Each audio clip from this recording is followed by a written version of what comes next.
हरिओम। आज टॉपिक है क्यों, सबसे बड़ा क्यों दादा भगवान, दादा लक्ष्मी भगवान ने आश्रम नहीं बनाए थे, मंदिर नहीं बनाए थे, हॉस्पिटल नहीं बनाए थे। पूरी दुनिया में इन सब चीज़ों का नाम नहीं लिया था। क्यों? इसका मीनिंग समझेंगे आप? शायद अपने से भी क्यों करते तो आज आपको पता चलता। अगर हम आश्रम में होते तो हम अपना शायद ये जीवन घुट घुट कर जो घर में जी रहे हैं वो उधर तो नहीं जीते, लेकिन सीखते नहीं। आश्रमों में फिर तो शरीर को कुछ लग नहीं रहा है। बड़ी स्टडी करने के बाद मैंने ये सोचा है, मैं बहुत ज़्यादा सोचती हूँ, थिंकर तो होना ही चाहिए, नहीं हो तो फिर फ़ायदा क्या है, फिर हमने पाया क्या है।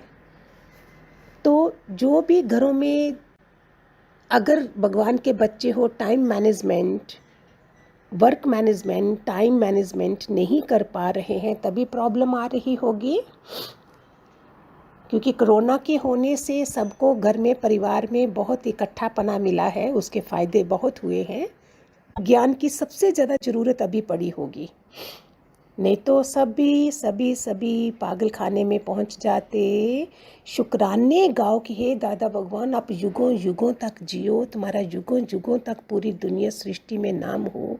हे गटगटवासी दादा लक्ष्मी भगवान, युगों युगों तक आपके नाम हो। ऐसा ज्ञान जो अभी के समय में इतना ज़रूरी था। जॉइंट फैमिलीज़ में, चाहे जॉइंट फैमिलीज़ हैं, चाहे न्यूक्लियर फैमिलीज़ हैं, चाहे वो नेट क्या वायर मोबाइल बिना वायर के है तो वायर फैमिलीज़ हुई ना, जो दूर से हालचाल पूछ लिए सबके।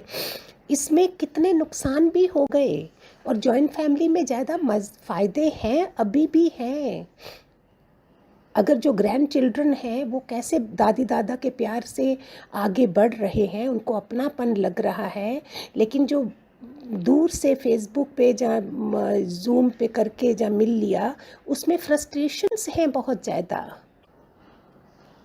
मेरे को ऐसे लग रहा था कि हम सारे जो दादा लक्ष्मी भगवान के बच्चे हैं, मुझे फील हो रहा था आजकल ज़्यादा से ज़्यादा लोग वृद्धाश्रम में बुजुर्गों को रख के आते हैं। हम कैसे हेल्प कर सकते हैं ओल्ड एज होम्स को रोकने की। फिर ध्यान आया जब चाइल्ड केयर जो बच्चों को रखने का रखा हुआ है वो नहीं होगा तो ओल्ड होम भी नहीं होगा। लेकिन हम कुछ भी तो नहीं कर पा रहे हैं। भगवान जी ने बोला कर्ता पने में नहीं आओ, वो भी ठीक है, लेकिन शायद अगर मुझे प्रेरणा देता है तो मैं आप लोगों से शेयर करती हूँ इसकी कि कैसे किया जाए ये सब। जब तक हम धरती पे हैं, अभी हमारे थ्रू सतयुग खोला जा रहा है। वी ऑल आर सतयुग की आत्माएं हैं, जिन्होंने कलयुग की आत्माओं को सिर्फ आशीर्वाद देने हैं। मेरे को कोई कुछ भी करता है, कोई उल्टा चलता है, हर सिचुएशन में मैं बोलती हूँ भगवान इसके पाप की सजा मत देना। चाहे घर में है, चाहे पड़ोस में है, चाहे कुछ भी है, कोई भी आपको दिख रहा है कि ये इंसान कैसा क्या कर रहा है, आपके मुख से ये निकलना चाहिए। फिर आप देखो अपने अंतःकरण को कितना सुंदर लगेगा। भगवान इसको सजा मत देना, एक दिन देखना क्या होगा। वो जो उल्टा हम देते हैं, बद्दुआ लगती है, वो हम पे भी तो आती है। वो जो हम उसको देंगे वो अपनी भी तो भाभी बनेगी ना। भाभी, भगवान जी ने बोला भाभी नहीं बनाओ। तो आश्रम नहीं बनाने के कितने फ़ायदे उन्होंने मैं बता रही हूँ आप लोगों को, जो मैंने अनुभव करा है घरों में रह के अपने कर्म काटने का। आई थिंक इससे बढ़िया, इसके लिए सहनशीलता तो अति चाहिए, लेकिन उनकी वाइब्रेशन हमारे साथ है, आशीर्वाद है हमारे साथ, तभी तो हम आज तक बैठे हैं ना इधर, नहीं तो कैसे होते। I may die you may live का उन्होंने सबक दिया था। एक छोटी सी कहानी है इसके ऊपर, आपको पता चल जाएगा कब का कर्म का बीज डाला हुआ हमने कहाँ निकलता है। एक बार एक गरीब लड़का, उसके पहले बाप मर गया था, फिर माँ मर गई थी। अभी उसको कुछ बेचने का काम करता था, बैलून्स वगैरह जहाँ कुछ। फिर किसी के घर पहुँचा, उस औरत के पास पैसे नहीं थे, उसके कुछ खरीद सकती थी वो सामान, लेकिन उसने क्या करा, बोला बेटा कोई बात नहीं, किचन में गई और उसको एक दूध का गिलास पिला दिया। बस इतना काम कर सके क्योंकि शी हैड नो मनी। फिर क्या हुआ, फिर एक बार इस औरत को बॉम्बे की घटना है ये, बहुत बीमार हुई वो, बहुत सालों के बाद जब हॉस्पिटल पहुंची है, कोई कैंसर वगैरह क्या क्या हुआ होगा, सर्जरियां हुई होंगी, और जब वो डिस्चार्ज होने को आई तो उसको बिल बताया गया, तो बिल था बहुत ज़्यादा, 5 लाख तक बिल था, जबकि उसके पास कोई पैसा नहीं था देने को। वो कैसे मांगे बिल की, क्या है, कैसे देगी, कहाँ से देगी, आप सुनना। इतने मैं शॉर्ट में सुना रही हूँ, टाइम का मुझे बहुत रखना पड़ता है ध्यान। जब वो रिसेप्शन पे पहुंची है, बिल को मांगा है, बिल देखा है 5 लाख का, पहले तो बिल्कुल गिर चुकी थी, लेकिन नीचे लिखा हुआ था your bill has been paid paid, और नीचे लिखा था thanks for that glass of milk. ये उसी हॉस्पिटल में पहुंची, वही लड़का डॉक्टर बन चुका था, उसने इसको पहचान लिया था, और आज देखो एक गिलास दूध उसने पिलाया हुआ, उसका जीवन कहाँ से कहाँ पहुंचा है। ये मैं क्या समझती हूँ इन सब चीज़ों से, यही कहानी हमारे सत्संग के ज्ञान की उन्होंने बताया है, कर्मों की कहानी बताई है। मुझे नहीं लगता आश्रम में रह के, ठीक है भक्ति तो हम करते, सबको दे देते हैं, आश्रम में सेवा भी होती है और नाम जप भी होता है, सब होता है, लेकिन ये जो अपने कार्मिक अकाउंट को ठीक करना, बहू बेटा देवरानी जेठानी ये सब, इसमें से आगे बढ़ना भी और 16 कला संपूर्ण भी बनना है, ये कितना ज़रूरी है। I can't say proudly to anybody, मेरे दादा भगवान ने इतने हॉस्पिटल बनाए, जाओ देखो इस शहर में, उधर देखो ये बनाया, ये धाम बनाए, आश्रम बनाए हैं, ये सब मैं नहीं कह सकती हूँ, लेकिन मुझे अपने को देख के लगता है मेरी तरफ पता नहीं कितने मंदिर बने होंगे, जिंदा पत्थरों के नहीं, ऐसे मंदिर जो दूसरों को बना सके, ये बनाए हैं उन्होंने। How proud we should be feeling. आप लोग प्राउड फील नहीं करते हो कि हम किनके बच्चे हैं? क्या सोच के उन्होंने ये काम नहीं करा था, कैसे अपना कैसे पता चलना था हमको। अभी बताते हैं, इधर एक बार एक लड़का बेटा अपने पिता से पूछ रहा था, पिताजी मुझे बताइए मुझे क्या करना है। त्रेता युग में राम ने वचन माना था अपने पिताजी का, दशरथ का वचन माना था ना, तो वो बड़ा पॉपुलर हो गया था। और उसमें द्वापर में था प्रहलाद जो था, उसने कहना नहीं माना था, हिरण्यकश्यप का नहीं माना था ना, तो वो भी पॉपुलर हो गया। आप बताइए मुझे क्या करना चाहिए, मुझे कैसे चलना है। पिताजी का जवाब सुनना, बोलता बेटा हम दोनों को तेरी मम्मी की बात ही सुननी होगी, इसी से काम होगा और कुछ नहीं होगा। क्योंकि आजकल थोड़ा भी बात करोगे जुबान पर लगाम नहीं होगी, मास्क लगाए हैं तो क्या होगा, घर में बहुत प्रॉब्लम आ जाएगी, है ना। तो उससे बचने के लिए हम लोग जो आज तक पहुँचे हैं इधर ज्ञान में, जो आज चैनल पे भी सुन रहे हो आप लोग, ये कैसे कैसे कैसे हो सकता है। आश्रम में भी तो हम सब हो सकते थे। यही दादा भगवान के ज्ञान से पता चला, मुझे इंसान क्यों बनाया उसने, मुझे कुत्ता बिल्ला गधा घोड़ा क्यों नहीं बनाया। कुछ तो उम्मीदें होंगी ना मेरे से उसको, ये हमने क्यों नहीं सोचा। हमने कैसे संस्कार डालने हैं बच्चों में, परिवार में, कैसे जीवन जीना है, कितनी बड़ी जिम्मेदारी होती है। घर के बुजुर्ग हैं उनकी जिम्मेदारी है, वृद्ध माता पिता हैं उनको उनका ध्यान करना है, हेड ऑफ द हाउस है उसको कैसे समझना है। ये सब आश्रम बनाते तो ये सब पता नहीं चलना था हमको।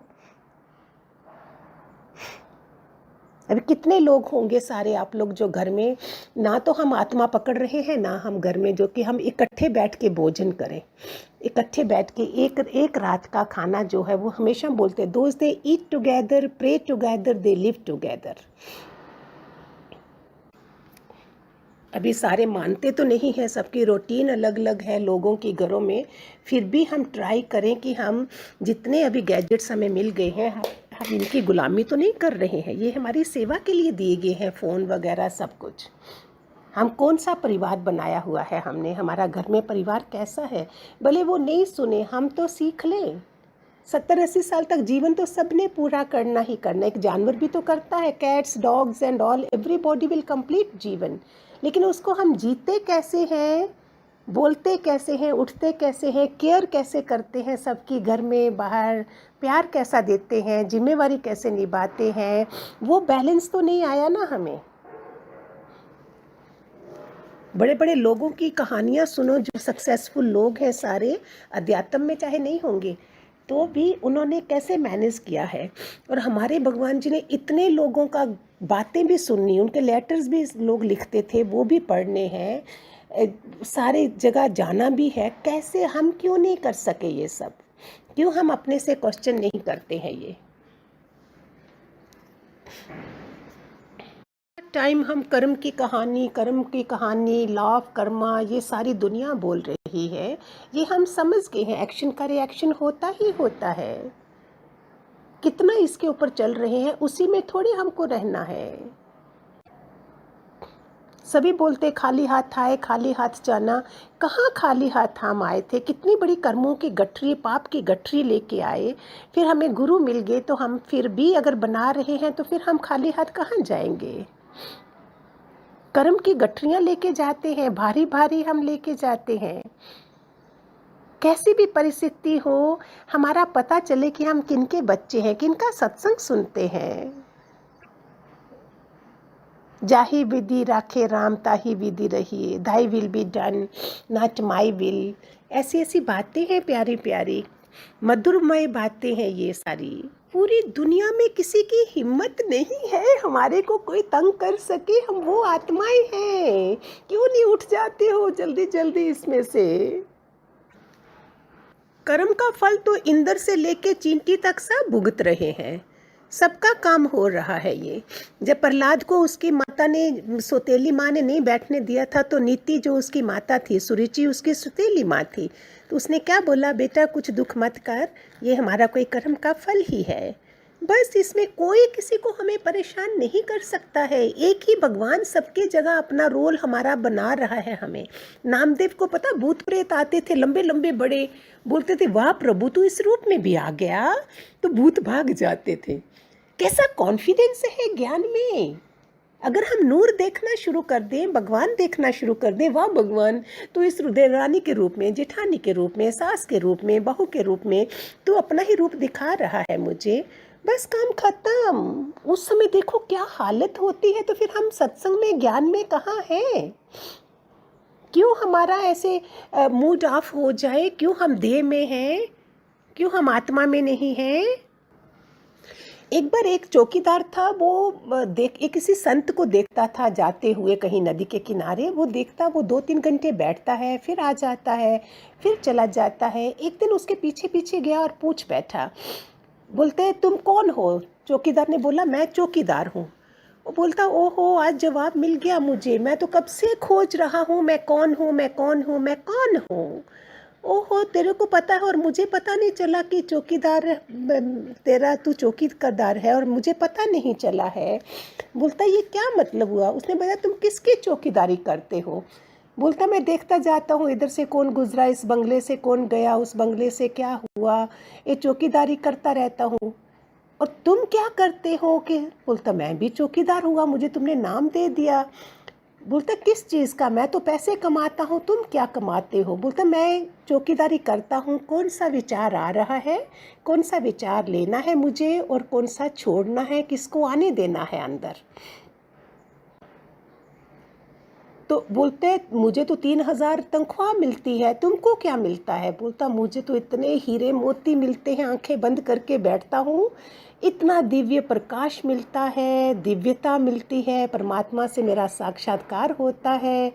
ऐसी बातें सुन सुन के चौकीदार तो पागल हो गया। बोलता छोड़ तू भी ये चौकीदारी, चल मेरे साथ, चल भीतर से जाग, देख क्या होगा।